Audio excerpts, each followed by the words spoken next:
Hi అండి, అందరికి నమస్కారం. మన యూట్యూబ్ ఫ్యామిలీ అందరికీ నమస్కారం.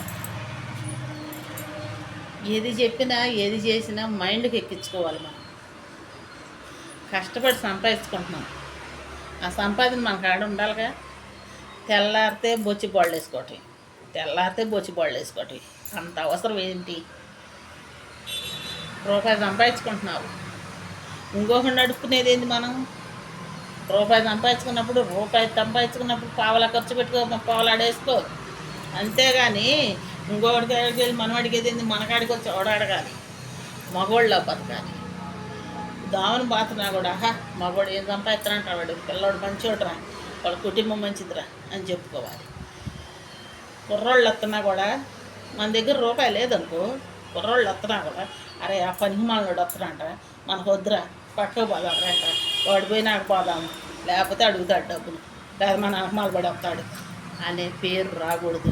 సచ్చినా బతికినా మౌసీరుగా చావాలి, మౌసీరుగా బతకాలి.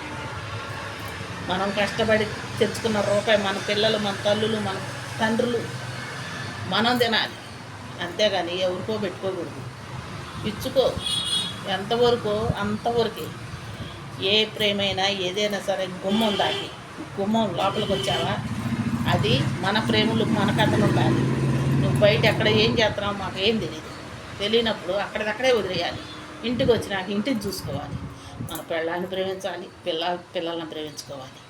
చదువులకి వీటికి వాటికి అంతంత డబ్బులు అవుతాయి ఈ రోజులను బట్టి.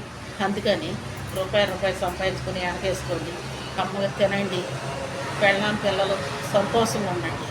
ఇంటికి వచ్చిన వాటిని అమ్మ తిన్నావా, నాన్న తిన్నావా అని అడగండి. ఎందుకంటే మీరు పెట్టినా పెట్టకపోయినా అదో సంతోషం. ఆ తల్లి ఆ తండ్రి కొడుకు వస్తాడని ఎదురు చూసుకుంటూ ఉంటారు, లేకపోతే చూసుకుంటూ ఉంటారు. మీరు పెట్టొద్దు అయ్యా, మాకు పెట్టకపోయినా బాగలేదు. కాకపోతే ప్రేమగా ఒక పలకరింపే తల్లి తండ్రి కోరుకునేదేంటి అంతవరకే. అందుకని మీ పిల్లలను ప్రేమించుకోండి, మీ భార్యను ప్రేమించుకోండి. పరాయి సొమ్ము పాము లాంటిది, పరాయి సొమ్ము మనకొద్దు. మీరు కష్టపడదే మనకిచ్చిందే, దేవుడు ఇచ్చిన వరకే మనం కష్టపడిందే తీసుకోవాలి. అందుకని మీరు రూపాయి ఖర్చు పెట్టుకోకుండా శుభ్రంగా ఇంటికి తెచ్చుకోండి, రూపాయి దాచిపెట్టుకోండి, శుభ్రంగా సంతోషంగా హాయిగా ఉండండి.